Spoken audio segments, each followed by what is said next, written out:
Target হয়েছে 196 run, আর আমরা এমন ভাবে ব্যাট চালাইতেছিলাম যে মনে হয়েছে টার্গেট হয়েছে 130 রান। আমরা কোনো মতে হাসতে খেলতে ম্যাচেটা জিতে যাবো। আরে ঋষাদের মতো পোলা যেখানে 10 বলে 3টা ছক্কা 1টা চার মারি 24 রান লয়ে আউট হয়, সে জায়গায় আমাদের ব্যাটার রাখি বল খাইতে খাইতে খাইতে খাইতে খাইতে খাইতে ওরে বাবারে ডট বল খাইলে তোমাদেরকে কি কেউ টিয়া দিব, পুরস্কার দিব? জসিমের লটারি লাগিয়ে গেছে কই তোমাদের জীবনে? কেন সাকিব ভাইয়ের খেলা দেখে বিরক্ত, মাহমুদুল্লাহ ভাইয়ের খেলা দেখে আজকে বিরক্ত, তারপরে হচ্ছে জুনিয়র এই যে তামিম সব থেকে বড় ফাত্রামিটা করছে সে। এতগুলা বল খাই সে ম্যাচ এটার স্লো বানাই, জাস্ট পুরো ম্যাচ এটা শেষ করে দিছে। আর লিটন কুমার দাসের কথা বলি কিছু নাই, তার মমি বানায় যদি ক্রিকেটের মিউজিয়ামের ভিতরে রাখিও দেই এই ঋণ কোনোদিন শোধ হইতো না। আর জাকের আলী অনিকের কথা কি কইম, ভাইয়া তুই কেন আসছোস? তোর ব্যাপারে যে তোর কোচ এত প্রশংসা করলো তুই নাকি ফিনিশার। তুই তো বাংলাদেশ টিমের ক্রিকেটটারে ফিনিশ করে দিছিস। এই যে 4টা বল খেলি ভাইয়া তুই রান লইছ ভাইয়া ইগিয়া। আর তুমি ঋষাদের খেলা দেখো, 3টা ছক্কা মারছে ফলা, একটা সাইড মারছে। মানে টি-20 ম্যাচের ভিতরে কেমনে করে কিয়া ব্যাটিং অ্যাপ্রোচ হইতে হয়, এটা ঋষাদের কাছ থেকে আমাদের ব্যাটারদের শেখা উচিত। আমাদের ব্যাটারদের ঋষাদের খেলা দেখা উচিত, যে রিয়েল পাওয়ার হিটার যদি কেউ থাকে সেটা ঋষাদ হোসেন। এতদিন পরে মনে হয় একটা মন মতো একটা প্লেয়ার আমরা পাইছি। লেগ স্পিনার দরকার ছিল, পাই গেছি। একটা পাওয়ার হিটার দরকার ছিল, ঋষাদ হোসেনরে পাই গেছি। এ পোলারে যে এত লাস্টে নামাইছো, তোমাদের তোকে আকল বরাত কোনো কিচ্ছু নাই। বুড়া ধামরা এগুন আগে নামি বল টল এগুন খাই। আর দিন শেষে যদি প্রশান্তির কথা বলো, বাবুরে এই যে নাজমুল হোসেন শান্ত ছক্কা মারছে ঘুরাই মনে করছো দিন শেষে এটাই আমাদের অর্জন।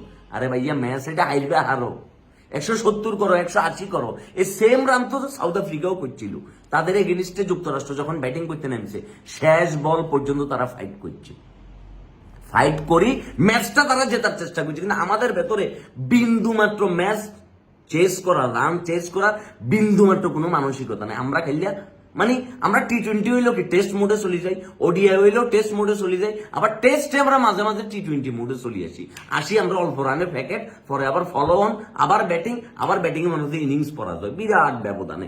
এই হচ্ছে আমাদের সিনারিও। এভাবে চলতেই আছে। এখন তোমরা চিন্তা করো, তোমরা ডিসাইড করো আফগানিস্তানের সাথে খেলবে নাকি টিকিট মিকেট। ও ম্যাচ তো মাস্ট নিডেড, তো খেলতে হইব, কিচ্ছু করিবার নাই, তো খেলা ছাড়া তো উপায় নেই। কিন্তু ভাইয়া আমাদের ব্যাটসম্যানরা কবে শুধরাইল, কবে? আর যে আমাদের বোলিং সাইড থেকে বিন্দু মাত্র কোনো ডেডিকেশন কারো ভিতরে দেখি নেই, বিন্দু মাত্র কোনো ডেডিকেশন নাই। মুস্তাফিজ হতাশ করছে, সাকিব আল হাসান ভাই হতাশ করছে, ঋষাদ হতাশ করছে, শেখ মেহাদির উইকেট ফাইনো তাও যাও একটু চেষ্টা করছে, মাহমুদুল্লাহ রিয়াদ 2 ওভার করে একখানা করে রান স্যাক দিছে, তাও আবার কি উইকেট যখন গেছে ওই মোমেন্টে, প্রেশারের মোমেন্টে। তানজিব, জুনিয়র সাকিব তার অ্যাগ্রাসন ঠিকঠাক আছে, বাকিগুলা কি করছো তোমরা? হ্যাঁ, 2টা পেসার লয় ইন্ডিয়ার এগেনিস্টে নামছে, চিন্তা করছে যে স্পিনারদের কি তাদেরকে বড়াইয়া লাগবো। উল্টা আমাদের স্পিনারদেরকে তারা ভ্যাকেট করি পথে রাস্তা ডেনে করে দিছে। এত যে শুভকামনা জানাইলাম, ব্যাটসম্যানরা মিনিমাম সেটার ইজ্জত তো রাখতে পারতেন। অন্তত 160টা রান যদি আপনারা নিতেন, বলতে পারতেন যে বাবুরে আমরা 30-36 রানে হারিয়ে গেছি। 70 রান নিলে বলতাম যে 26 রানে হারিয়ে গেছি। 170টা রান অন্তত নিতেন। ম্যাচের ধারে কাছেও তো ছিলাম না, কোনো টাইমেই মনে হয় না যে কি ম্যাচটা আমাদের আছে। মানে একদম কি পরাজয়, স্বেচ্ছায় পরাজয়, বরং কিছু ব্যাপার আছে না, ঠিক বিষয়টা ওইটাই ঘটছে। মাহমুদুল্লাহ রিয়াদ আপনার ব্যাটিং দেখে হতাশ হয়েছি, বিন্দু মাত্র ব্যাট চালাবার অ্যাপ্রোচ আপনার ভিতরে ছিল না। আর সাকিব আল হাসান ভাইয়া আপনি এখন ড্রাইভিং সিটে নাই, ওই সিটে অন্য কেউ, গাড়িটা এখন আপনি চালাচ্ছেন না ভাইয়া, গাড়িটা অন্য কেউ চালাচ্ছে। সো অ্যাজ এ ফ্যান হিসেবে আমরা হতাশ। আমাদের ব্যাটসম্যানরা টি-20 খেলে না, আমাদের ব্যাটসম্যানরা খেলে টেস্ট। তারা প্রত্যেকটা ম্যাচ বানায় ফেলে। সো স্যাড, পুরো রাতটা নষ্ট করে দিলেন ভাইয়া। এটা দায়ভার আপনাদের উপর পড়া। মায়ের দোয়া কাজে লাগতেছে না, আপনারা দোয়ারও যোগ্য না ভাইয়া, সরি।